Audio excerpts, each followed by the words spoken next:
ኦሪት ዘጸአት ምዕራፍ 17 ኩሉ እቲ ኣኼባ ደቂ እስራኤል ካብ በረኻ ሲን ነቐለ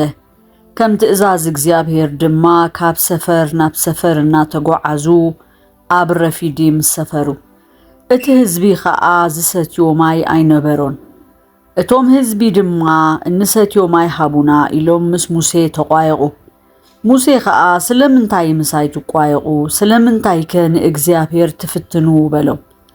እቶም ህዝቢ ድማ ኣብኡ ማይ ጸሚኦም ንሙሴ ስለምንታይ ኢኻ ንሕናን ደቅናን ማልናን ብጽምኢ ክንመውት ካብ ግብጺ ዘደየብካና ኢሎም ኣጉረምረሙሉ ሙሴ ድማ ነዚ ህዝቢ እዚ እንታይ ክገብሩ ብዳርባ እምኒ ክቀትሉኒ ቁሩብ ተሪፍዎም ኣሎ ኢሉ ናብ እግዚአብሔር ኣእወ እግዚአብሔር ድማ ንሙሴ ናብ ቅድሚ ህዝቢ ሕለፉሞ ካብ ዓበይቲ እስራኤል ከኣ ምሳኻ ውሰድ እታ ነቲ ርባ ዝወቃዕካላ በትርኻ ድማ ኣብ ኢድካ ሒዝካ ኺድ እንሆ ኣነ ኣብኡ ኣብ ቅድሚኻ ኣብ ልዕሊ ኸውሒ ሆሬብ ደው ክብል ነቲ ኸውሒ ከኣ ክትወቅዖ ኢኻ ነቶም ህዝቢ ዘስትማይ ድማ ካብኡ ክወጽእ እዩ በሎ ሙሴ ድማ ኣብ ቅድሚቶም ዓበይቲ እስራኤል ከምኡ ገበረ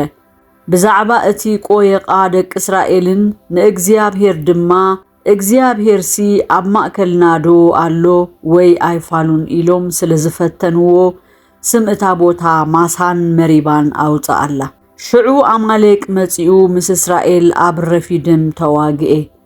ሙሴ ድማ ንኢያሱ ሰባት ሕሬልና ሞ ወፂካ ምስ ኣማሌቅ ተዋጋእ ኣነ ጽባሕ በትሪ ኣምላኽ ኣብ ኢደይ ሒዘ ኣብ ርእሲ እቲ ኹርባ ደው ክብል የበሎ ኢያሱ ኸኣ ከምቲ ሙሴ ዝበሎ ገበረ ምስ ኣማሌቅ ከኣ ተዋግአ ሙሴን ኣሮንን ሁርን ድማ ናብ ርእሲ እቲ ኹርባ ደየቡ ኮነ ኸኣ ሙሴ ኢዱ ምስ ዘልዕል እስራኤል ይስዕር ነበረ ኢዱ ምስ ዘውርድ ድማ ኣማሌቅ ይስዕር ነበረ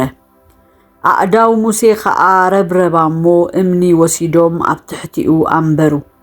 ንሱውን ኣብ ልዕሊኡ ተቐመጠ ኣሮንን ሁርን ከኣ ሓደ በዚ ሓደ በቲ ኮይኖም ኣእዳው ይድግፉ ነበሩ ኣእዳው ኸኣ ፀሓይ ክሳዕ ተዓርብ ጸንዓ ኢያሱ ድማ ንኣማሌቅን ህዝቡን ብስሕለት ሴፍ ቀርደዶም እግዚአብሔር ድማ ንሙሴ ንዝኽሪ ኣማሌቅ ካብ ትሕቲ ሰማይ ፈጺመ ክድምስሶ እሞ እዚ ንመዘከርታ ኣብ መጽሓፍ ጽሓፎ ንኢያሱን ኣብ እዝኑ ኣስማዓዮ በሎ ሙሴ ኸኣ መሰውኢ ሰርሐ ስሙ ድማ እግዚአብሔር ሰንደቕ ዕላማይ እዩ ኢሉ ጸውዖ ኢዱ ናብ ዙፋን እግዚአብሔር ተላዒላ ኣላሞ ውግእ እግዚአብሔር ምስ ኣማሌቅ ካብ ወለዶ ንወለዶ እዩ ድማ በለ